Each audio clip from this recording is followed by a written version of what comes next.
Hello बच्चों, क्या हाल चाल। Welcome to Sartaj classes. आज के इस वीडियो में हम आपके लिए लेकर आए हैं क्लास 8 का chapter number first, rational number, जो आपके लिए काफी यूजफुल होने वाला है 9th एंट्रेंस एएमयू के लिए। तो चलिए बेटा शुरुआत करते हैं रैशनल नंबर। तो बेटा रैशनल नंबर क्या होता है? कोई भी एक ऐसा नंबर जिसको मैं P अपॉन Q की फॉर्म में लिख सकता हूं, लेकिन शर्त यह है कि Q मेरे पास जीरो नहीं होना चाहिए, तो उसे हम रैशनल नंबर कहते हैं। अगर आपसे ये कहा जाए कि 3/5 क्या ये मेरे पास एक रैशनल नंबर है? जी सर बिल्कुल है, क्योंकि ये किस फॉर्म में है? P अपॉन Q की फॉर्म में है।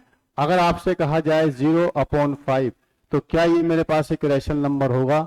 जी सर बिल्कुल होगा, क्योंकि ये मेरा किस फॉर्म में है? P अपॉन Q की फॉर्म में है, जहां Q मेरे पास जीरो नहीं है।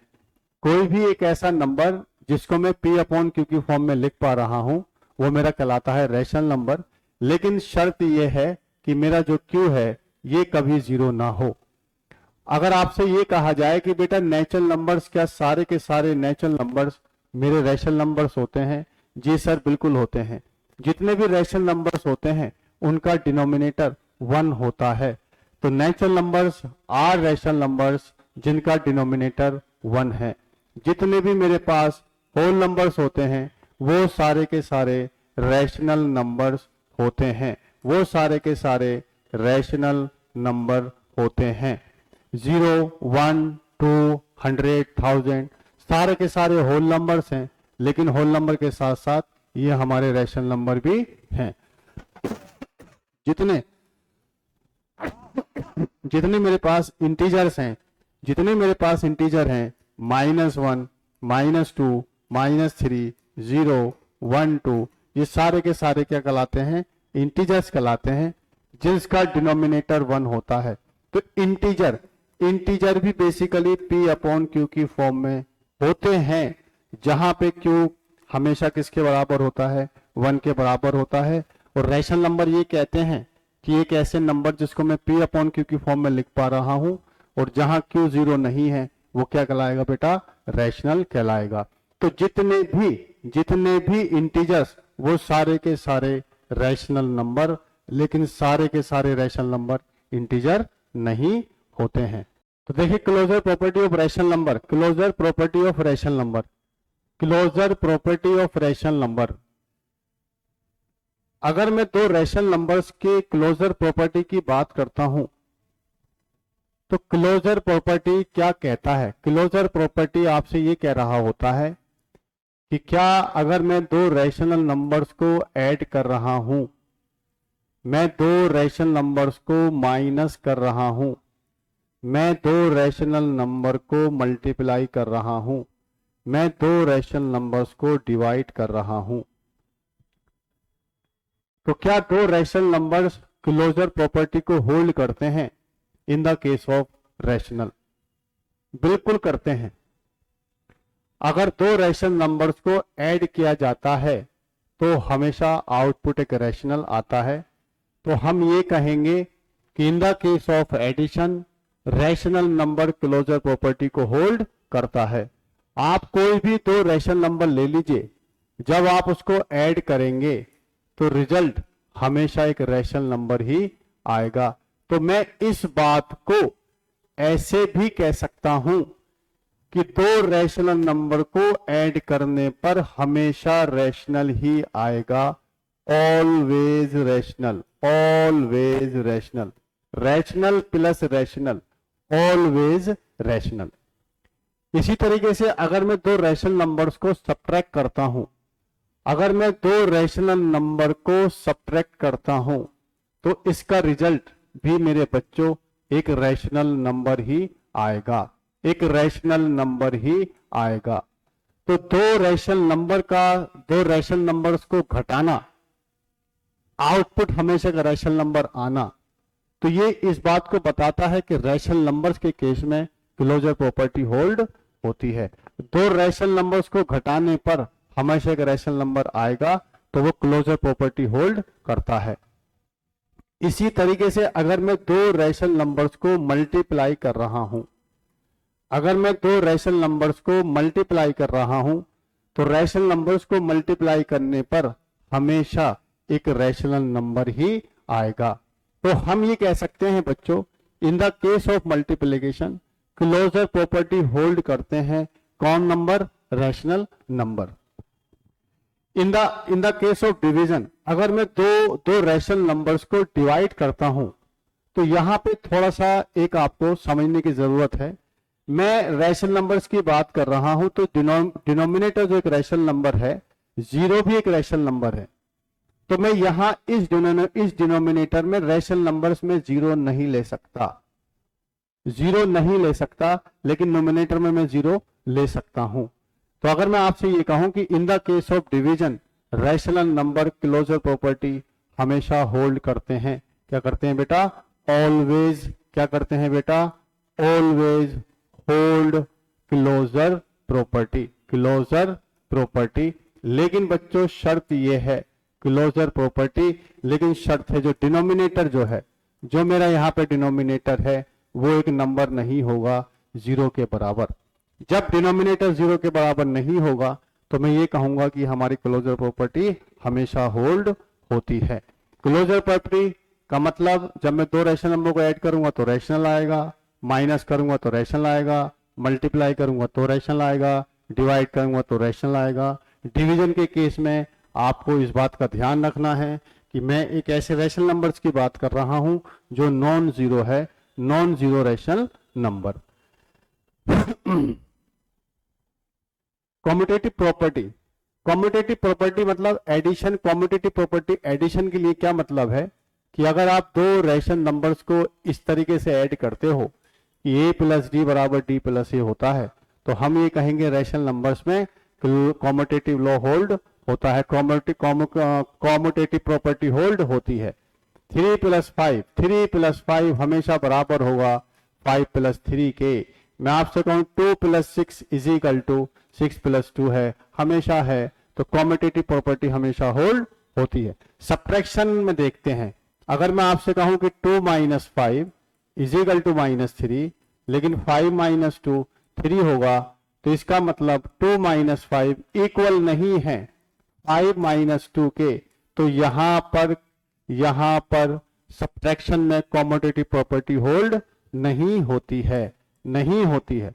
मल्टीप्लिकेशन में आप देखें, अगर मैं आपसे ये कहूं कि 2 इंटू 5 इज इक्वल टू 10, आपसे कहा जाए 5 इंटू 2 इज इक्वल टू 10, तो इन द केस ऑफ मल्टीप्लिकेशन हमारा रैशनल नंबर मल्टीप्लिकेशन के केस में कॉम्यूटेटिव प्रॉपर्टी को होल्ड करता है। डिवीजन की अगर हम बात करते हैं तो a upon B is not is equal to b upon a।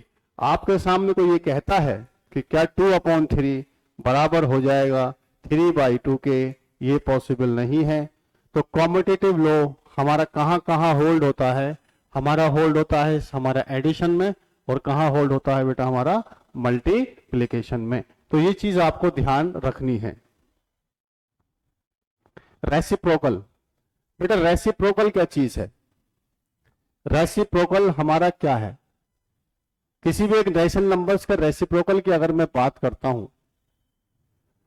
तो मेरे पास कोई अगर एक रैशनल नंबर है और उसके मैं रेसिप्रोकल की बात कर रहा हूं बेटा, अगर मैं a अपॉन बी का रेसिप्रोकल लिखना चाहता हूं तो वो हो जाएगा b अपॉन ए। इस रैशनल नंबर्स का जो नोमिनेटर था वो a था, तो रेसिप्रोकल का जो डिनोमिनेटर हो जाएगा, इस रैशनल नंबर का डिनोमिनेटर b था तो रेसिप्रोकल का नोमिनेटर b हो जाएगा। कि जब किसी एक रैशनल नंबर्स का मैं रेसिप्रोकल लिखना चाह रहा हूं तो उसका ये मतलब है 3/5 का आप रेसिप्रोकल बताइए, तो आप कहेंगे सर 5 डिवाइड बाई 3। मतलब ऐसे दो नंबर अगर आप इन दोनों नंबर्स को मल्टीप्लाई करते हो a अपॉन बी और b अपॉन ए, तो इनका प्रोडक्ट हमेशा क्या आना चाहिए? 1 आना चाहिए। तो इसे हम क्या कहेंगे? रेसिप्रोकल कहते हैं या मल्टीप्लिकेटिव इनवर्स भी कहते हैं। रेसिप्रोकल कहेंगे या मल्टीप्लिकेटिव इनवर्स भी कहेंगे। अगर कोई आपसे कहे कि 3 का मल्टीप्लिकेटिव इनवर्स, तो आप कहेंगे सर उसका मल्टीप्लिकेटिव इनवर्स अगर मैंने x माना तो 3 इंटू एक्स बराबर 1, तो x की वैल्यू कितनी आ जाएगी 1/3। और 3 और 1/3 का प्रोडक्ट, 3 और 1/3 का प्रोडक्ट हमेशा 1 होता है। तो पूरे ब्रह्मांड में ऐसे दो नंबर जिनका प्रोडक्ट अगर 1 आ जाए तो एक नंबर दूसरे का रेसिप्रोकल कहलाता है। अगर मेरे प्यारे बच्चों मैं आपके सामने ये कह रहा होता कि xy मेरे पास 1 है, तो मैं ये कह सकता हूं y is the reciprocal of x, या ये भी कहा जा सकता है कि x is the reciprocal of y। तो जब दो नंबर का प्रोडक्ट अगर 1 आ जाए तो हम कहेंगे कि एक नंबर दूसरे का रेसिप्रोकल है। 3 का रेसिप्रोकल 1/3, 10 का रेसिप्रोकल 1/10, 50 का रेसिप्रोकल 1/50, 50/3 का रेसिप्रोकल 3/50। दो नंबर को मल्टीप्लाई करने पे 1 तो कहलाएंगे रेसिप्रोकल टू ईच अदर। इसी तरीके से एक मेरे पास होता है एडिटिव इनवर्स। एडिटिव इनवर्स का मतलब ऐसे दो नंबर से मेरा सामना हो रहा है जिसका सम अगर 0 हो जाए। अगर मेरे पास ऐसे दो नंबर हैं जिसे ऐड करने पर 0 आ रहा है तो वो एक दूसरे के एडिटिव इनवर्स कहलाते हैं। अगर कोई आपसे ये कहे कि a/b का एडिटिव इनवर्स, आप कहेंगे sir -a/b, same to same, मतलब उनका मैग्नीट्यूड तो हमारा सेम होगा लेकिन साइन अलग होगा। ऐसे दो नंबर अगर दिखाई दे जाएं, अगर मैं आपसे ये कहूं कि x का एडिटिव इनवर्स, आप कहेंगे सर -x, 0 हो जाएगा। मैं आपसे कहूं सर PQ का एडिटिव इनवर्स, आप कहोगे सर -PQ हो जाएगा, क्योंकि -PQ + QQ 0 हो जाएगा। तो एक सीधी सच्ची सी कहानी यही है कि ऐसे दो नंबर जिसे ऐड करने पे 0 आ रहा हो तो वो एक दूसरे के एडिटिव इनवर्स कहलाते हैं। A number of the form p/q is said to be a rational। एक नंबर p/q को हम रैशनल नंबर कब कहते हैं? कोई भी एक नंबर जो p/q की फॉर्म में है जहां पे q 0 ना हो, यही कंडीशन होती है रैशनल नंबर्स की। तो कहता है p and q are the integers. क्या ये बात सही है? नहीं, ये बात सही नहीं है। मैं यहां पे ये कह सकता था, मान लीजिए p मेरे पास q होता, 2 होता और q 0 होता, q भी एक इंटीजर है, तो इसके हिसाब से मेरे पास 2/0 एक नंबर, एक रैशनल नंबर बनता। लेकिन इस रैशनल नंबर का डिनोमिनेटर 0 हो गया तो ये डेफिनेशन को होल्ड नहीं करता है, तो ये मेरे पास एक रैशनल नंबर नहीं होगा। वो आपसे कह रहा है p and q are integers, जहां पे q मेरे पास 0 नहीं है। ये बात मेरी बिल्कुल सही है। अगर एक नंबर जो p/q की फॉर्म में है, यहां पे q 0 ना हो और p और q मेरे पास इंटीजर होंगे, तो वो क्या कहलाएंगे बेटा? Rational number. तो तीसरा p and q are integers, जहां पे p is not is equal to 0, ये बात बिल्कुल गलत है। अगर आपसे मैं ये कहूं, अगर मैं आपसे p और q integers, p is not is equal to 0, अगर मैं आपसे कहूं कि 0 डिवाइड बाई 6, इसका आंसर 0 आएगा, जो एक रैशनल नंबर है। 0 भी एक रैशनल नंबर होता है, 0 भी एक ऐसा रैशनल नंबर होता है। तो ये बात गलत है, ये बात बिल्कुल गलत है। वो कहता है p and q are integers and p is not is equal to 0, आल्सो q is not is equal to 0। ये बात भी गलत है, ये बात भी गलत है। यही आपको मैंने अभी आपको बताया कि 0 भी हो सकता है। इस 0 के होने की वजह से, इस 0 के होने की वजह से ये दोनों सेंटेंस मेरे गलत हो रहे हैं, क्योंकि 0 भी एक इंटीजर होता है, मतलब 0 p हो सकता है, और यहां पे कह रहा है कि p 0 नहीं है। इसका मतलब ये दोनों सेंटेंस भी गलत हैं, तो इसके हिसाब से मेरा आंसर बी सही होगा। चलिए बेटा, which of the following is not true? इनमें से कौन सा सेंटेंस सही नहीं है? Rational numbers are close under addition, बिल्कुल सही बात है। दो रैशनल नंबर को ऐड करने पर हमेशा रैशनल आता है, तो क्लोजर प्रॉपर्टी होल्ड करता है। Rational numbers are close under subtraction, ये बात भी सही है कि दो रैशनल नंबर्स को घटाने पर मेरे बच्चों हमेशा का रैशनल नंबर आएगा, ये बात भी सही है। Rational numbers are close under multiplication, are close under multiplication, ये बात भी सही है, ये बात भी सही है, क्योंकि दो रैशनल नंबर्स को मल्टीप्लाई करने पर हमेशा रैशनल नंबर ही आएगा। Rational numbers are close under division, यहां पे थोड़ा सा समझने की जरूरत है। अब बच्चा ये कहेगा कि सर दो रैशनल नंबर्स को डिवाइड करने पर हमेशा रैशनल रहेगा, लेकिन मैंने अभी आपको ये बताया, इसमें पहले मैंने अभी 5 मिनट पहले ये बताया कि बच्चों अगर वो यहां पे कहता कि नॉन जीरो रैशनल नंबर्स, तो ये मेरी बात सही होती। मैं कह रहा हूं कि दो रैशनल नंबर, अगर आप सोच रहे हैं कि 5/7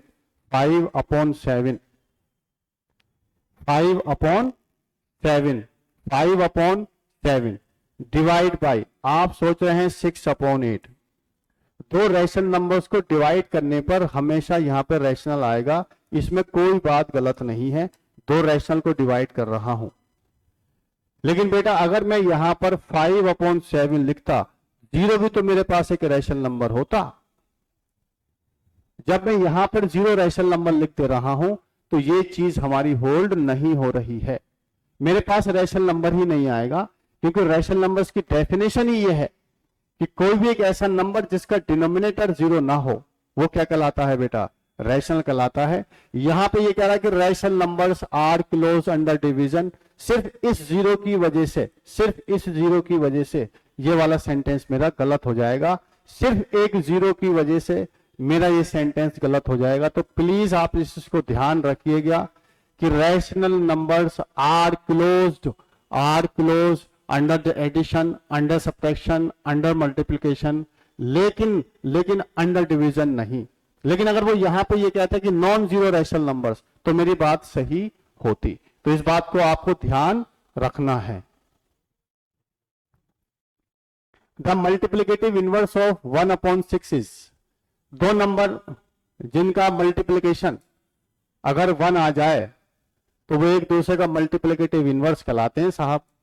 तो हो जाएगा x इंटू 1/6 1 या x इजिकल टू 6। तो मेरे पास जो मल्टीप्लिकेटिव इनवर्स आएगा 6 आएगा, दोनों का मल्टीप्लाई करने पर 1 आएगा। क्या आएगा बच्चों, 1 आएगा। The additive inverse of -a + b, मैं क्या ऐड कर दूं कि वो 0 आ जाए। दो नंबर का सम 0 हो जाए, तो यहां पर मेरे पास एक नेगेटिव नंबर लिखा हुआ है, तो मुझे इसमें पॉजिटिव नंबर ऐड करना पड़ेगा जो सेम टू सेम होगा।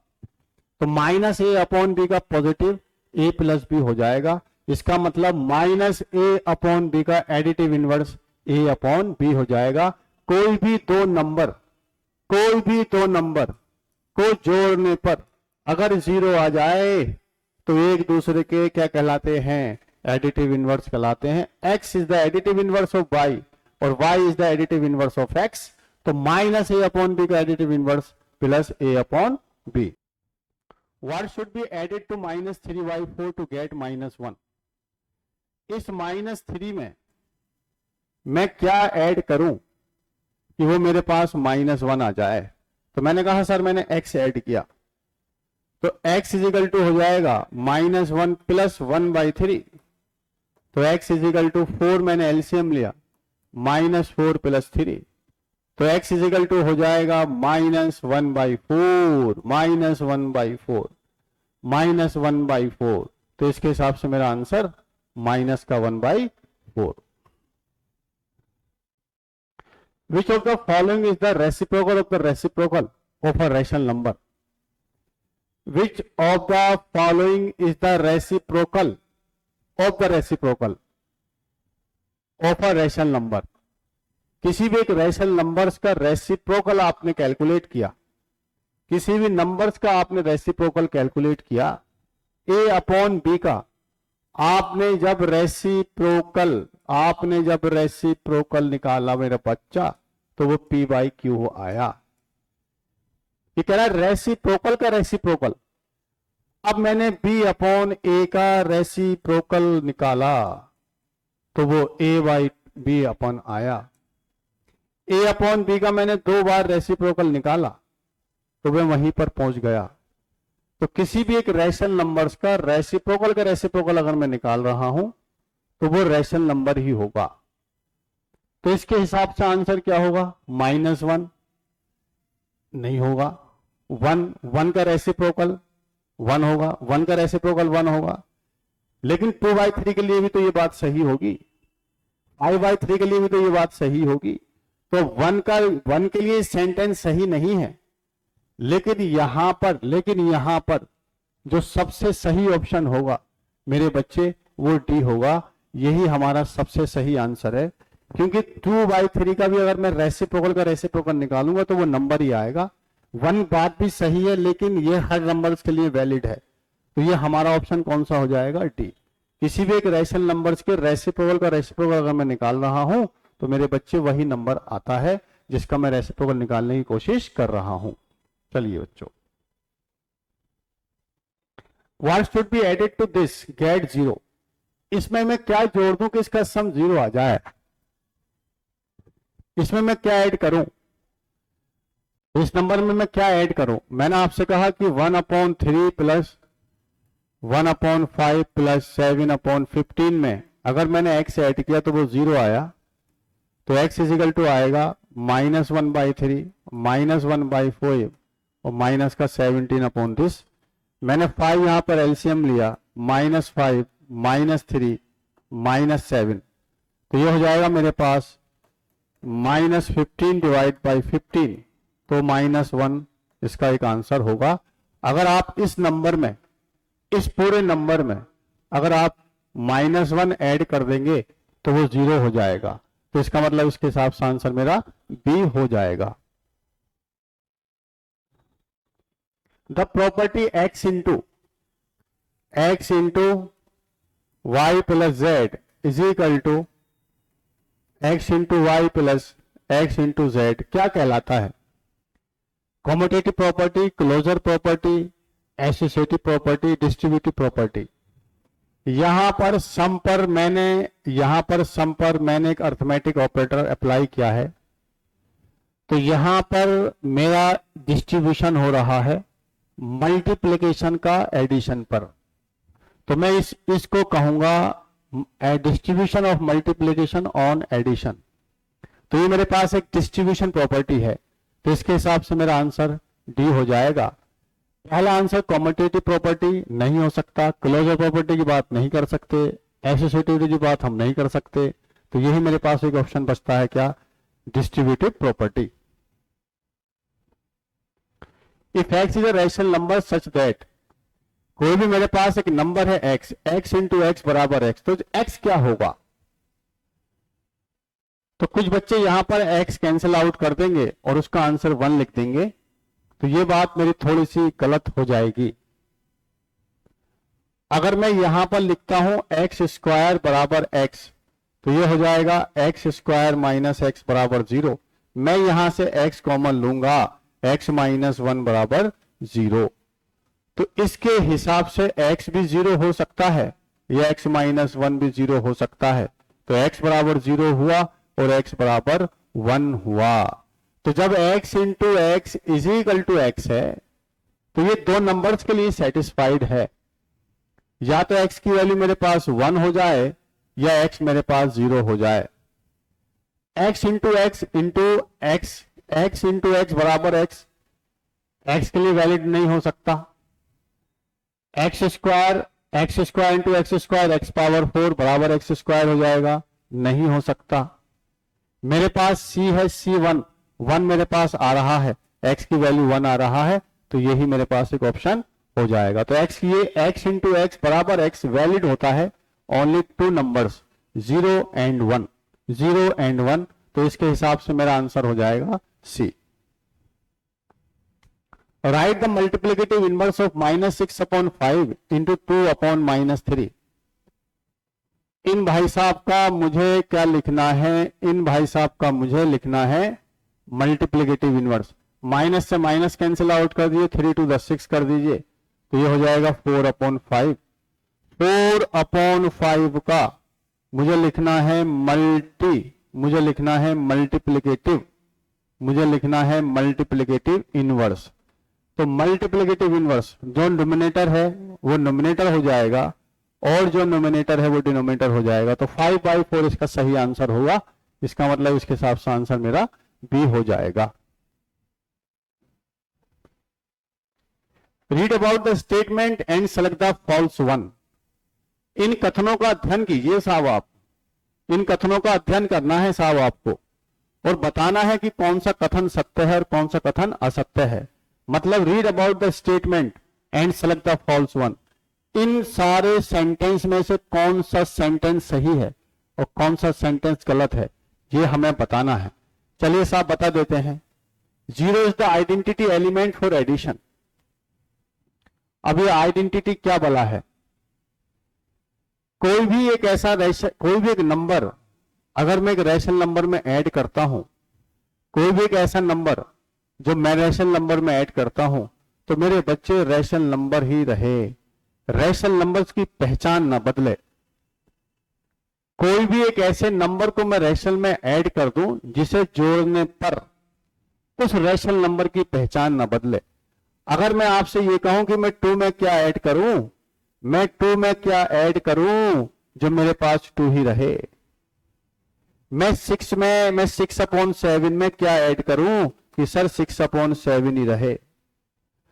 मैं आपसे कहूं कि 3 में मैंने क्या ऐड किया जाए कि वो 3 रहे, तो आप कहेंगे सर 0 ऐड कर दिया जाए, 0 ऐड कर दिया जाए, तो हमारे रैशनल नंबर्स में कोई भी चेंज नहीं होगा।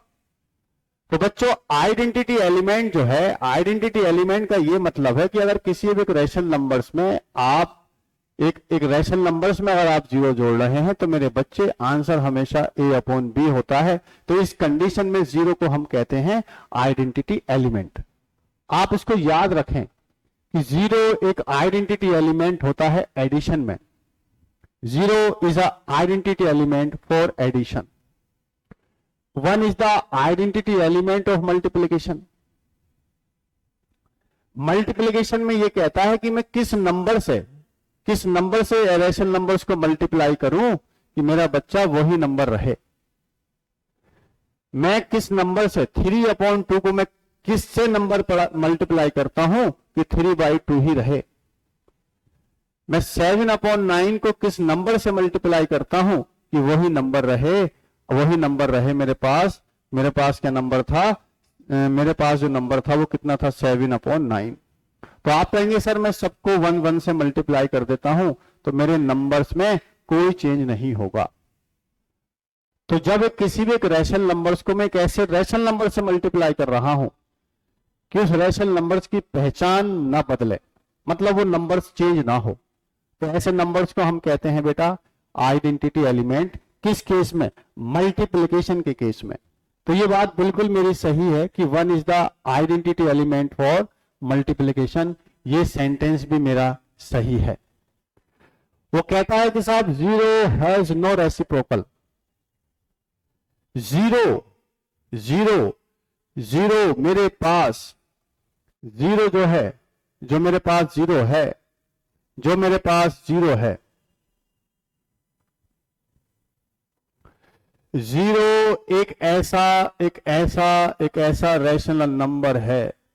0 एक ऐसा रैशनल नंबर है जिसका which has no reciprocal।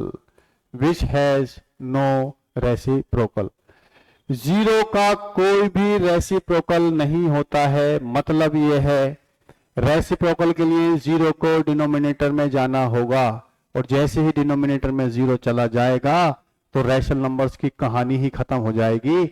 मैं कहूंगा सर ऐसा पॉसिबल नहीं है। इसका मतलब 0 का कोई भी रेसिप्रोकल नहीं होता है। ये बात भी मेरी बिल्कुल सही है। तो अब यही बात बची है जो गलत होगी। वो आपसे कह रहा है बच्चों कि 1 is the identity element for subtraction. बिल्कुल गलत बात है। अगर मैं किसी एक रैशनल नंबर में से 1 घटा रहा हूं, तो अगर मैं आपसे ये कहता 3/2 -1, वो 3/2 के बराबर नहीं बचता, तो ये हमारा सेंटेंस गलत हो जाएगा। हमारे आइडेंटिटी एलिमेंट एडिशन के केस में और मल्टीप्लिकेशन के केस में ही डिसाइड होते हैं, डिफाइंड होते हैं। सब्ट्रैक्शन के केस में हमारा एलिमेंट, आइडेंटिटी एलिमेंट डिफाइन नहीं होता है। तो हमारा सब्ट्रैक्शन के केस में कोई भी आइडेंटिटी एलिमेंट एग्जिस्ट नहीं करता है। Only in 2 cases, number 1 addition और नंबर 2 मल्टीप्लिकेशन।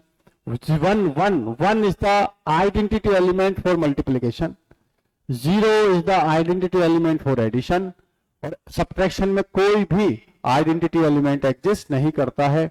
अगर आप ये सोच रहे हो कि 5 माइनस अगर मैं 0 कर देता हूं सर तो 5 रहता है, तो बेटा ये हमारी बात सही नहीं है। आइडेंटिटी एलिमेंट मैंने आपको बताया कि सिर्फ मल्टीप्लिकेशन में और हमारा एडिशन में ही डिफाइन होता है, सब्ट्रैक्शन में डिफाइन नहीं होता है। इसका मतलब ये मेरा सेंटेंस गलत है। ओके बच्चा, तो आई होप आपको हमारा आज का ये सेशन पसंद आया हो। अगर आपको ये हमारा सेशन पसंद आया हो तो हमारे चैनल को आप लाइक कीजिए, शेयर कीजिए, सब्सक्राइब कीजिए और हमसे आप जुड़े रहिए, और इसी तरह से हम आपसे जुड़े रहेंगे। ठीक है बेटा, अल्लाह हाफिज।